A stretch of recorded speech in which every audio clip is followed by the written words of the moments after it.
First of all, I'm pretty angry. I've already done this screencast, and it was amazing. The best screencast ever in the history of the universe, and it didn't save properly. So I have to do it again. So this is harder problems, specifically two problems that I have assigned to Physics 111 and could assign to Physics 121 involving projectiles where you have to solve for a different unknown than usual. So here's the context. There's an object that's launched. You're probably given the launch angle, but you're not given the launch speed. And then that projectile flies through the air and maybe lands where it launched from, or maybe it continues. It's supposed to be one continuous, nice, smooth path. I believe you are given the delta y, and you are also given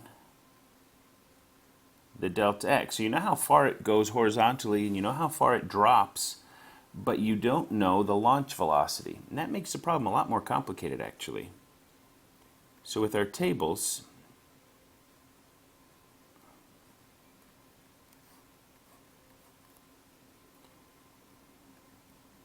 I'll go ahead and set those up and show you how I can tell it's going to be a hard problem just by looking at my tables.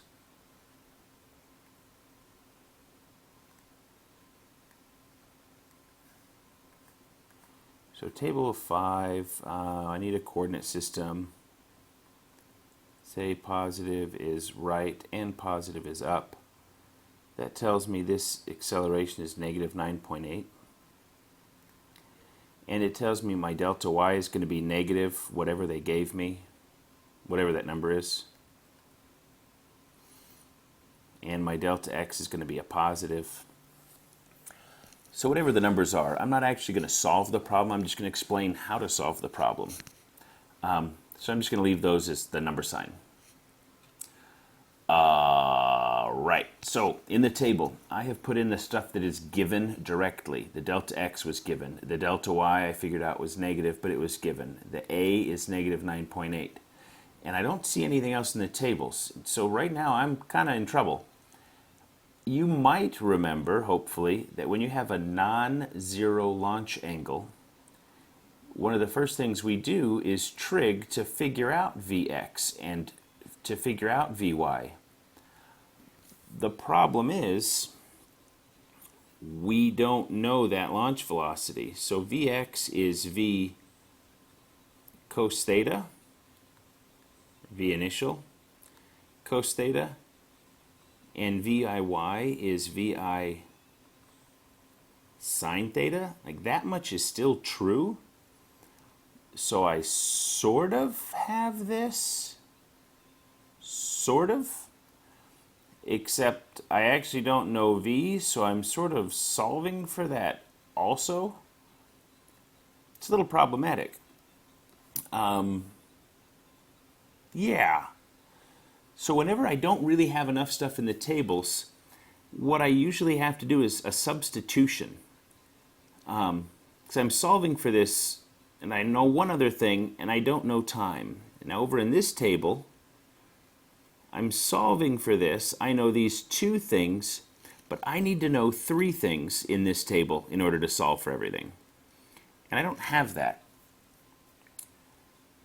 Ideally, if I was lucky, I would be able to find that time or find that time because they're the same.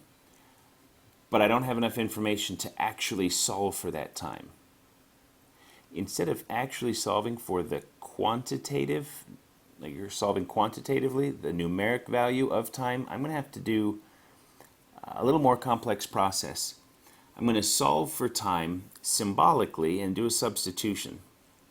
So if I started with this, delta x equals 1/2 acceleration in the x direction times t squared plus my horizontal velocity times time, all this crud goes away because projectiles don't have any acceleration horizontally.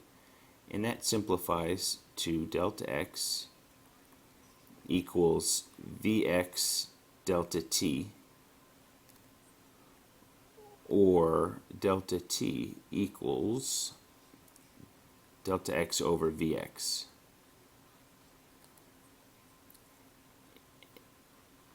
I could also rewrite that as delta x over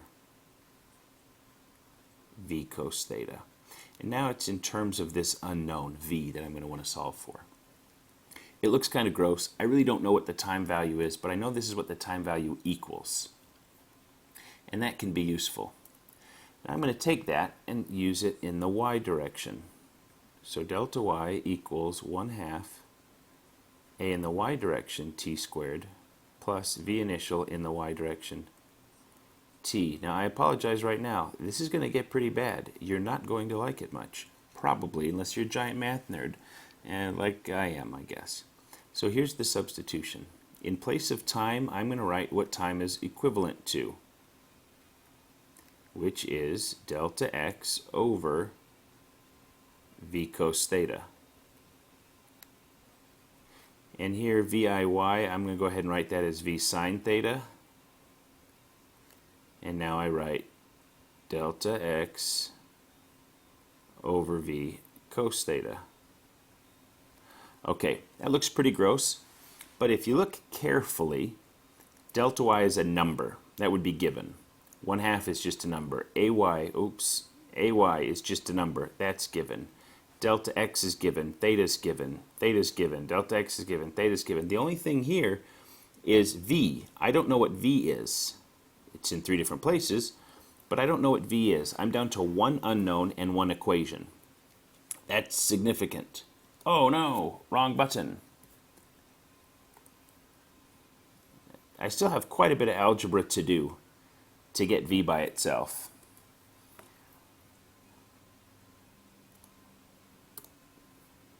We'll see how this goes. Oh no! Still so angry. Ah, crap. Okay, so I'm going to see if I remember what I just had written. I think it said something like, you guys could correct me if I'm wrong, except you're not actually here in front of me, so I'm just talking to myself. Delta y equals 1/2 a in the y direction.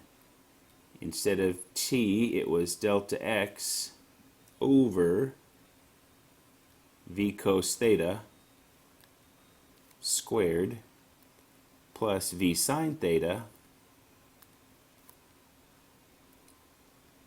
delta x over v cos theta.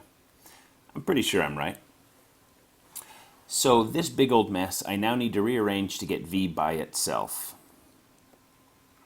Let's see, I'm going to start over here. I have v sine theta times delta x over v cos theta. I can actually cancel this v with that v. And that leaves me with sine theta times delta x over cos theta. Now some of you from trig might remember that sine over cosine is tangent. If you don't remember that, it's fine. You could leave it as sine over cosine. Or let's go ahead and write it as tangent. It'll just look prettier. So this big chunk here simplifies to tan theta times delta x. So already it's a little bit better. Now this over here is still going to look pretty gross. 1/2 acceleration. There's my delta x. I'm going to square it over v squared cos theta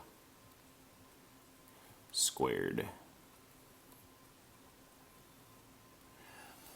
Okay, I still have my v, but it's only in one place now, so it's easier to solve for it, or to get it by itself. Right now, v is being squared, it's being multiplied by stuff, it's in a denominator. This big old mess it's untouchable. I want to move this crud over first. So now I move that over with subtraction. Delta y minus delta x tan theta. And that is going to equal 1/2 a delta x squared all over v squared cos theta squared. Okay, got all that crud by itself, or not really, got this giant chunk by itself. I still want v, so I'm going to take the v squared, multiply it over here. All this crud I'm going to divide underneath. So then I have v squared equals 1/2 a x squared all divided by cosine theta squared and this other junk.